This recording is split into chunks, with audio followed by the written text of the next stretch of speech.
So good day mga ka-smiley. So tapos na yung ating Neo Gear. So ano ba yung mga upgrade dito ni Sir? Ayan. So nagpakabit si Sir ng keyless. So yung keyless natin nandito. Ayan. Nandiyan yung keyless natin. Yung module nya ng keyless. Ayan. Tapos okay. So dito tayo sa battery. So ito yung battery side natin. Ayan. So meron tayong tatlong fuse para sa PKE nya, passive keyless entry, sa all lights fuse at saka sa horn fuse. So ganyan siya. Ayan. So dito natin kinuha yung supply. Ayun.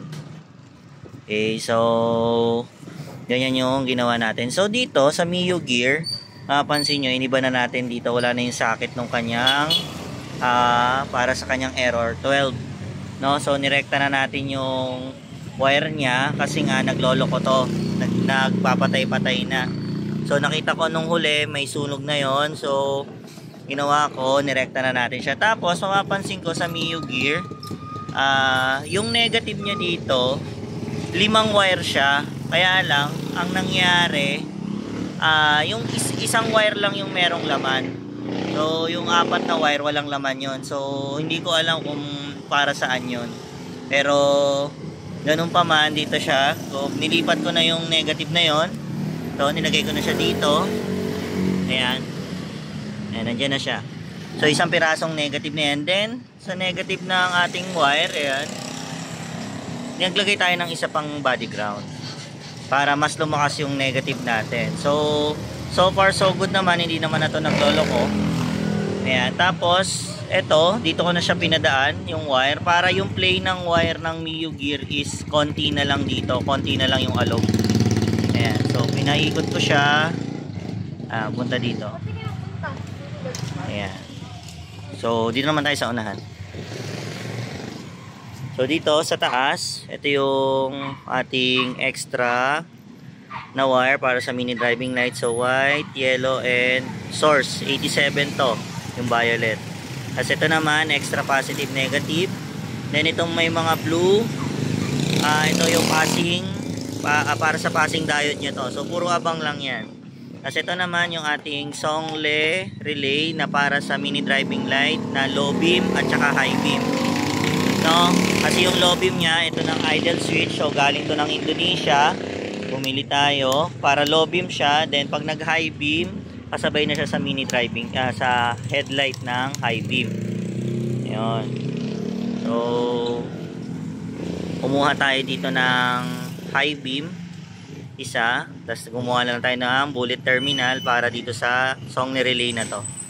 Then sa original host po ako nagpadaan ng wire. Ayan. Binuksan ko yung original host, then nagsalpak ako ng bagong wire. So nag-upgrade din pala si Sir ng USB charger voltmeter para hindi na nanakaw yung USB charger niya. Ayan. Okay.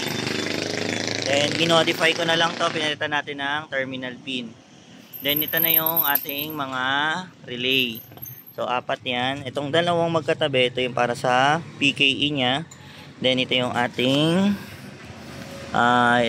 itong nasa gitna, ito yung ating all lights relay. Then ito yung ating horn relay. So walang stock horn, sir. Ano lang to, yan lang yung loud horn lang. Kasi ito yung isang set ng horn. Ayan. Tapos kanina nabanggit ko na yung fuse. Tapos ito yung kanyang para sa mini driving light. Ayan. So plug and play lang yan. Senlo mini driving light yung gamit ni Sir. Ayan. Tapos ganyan tayo kalinis kumuha ng wiring.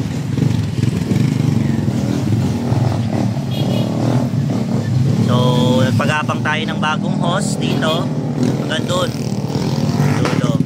Ayan. Okay, so ito yung kanya mini driving light, Senlo. Ayan, so baliktad yan para yung low nya is yellow. Ayun.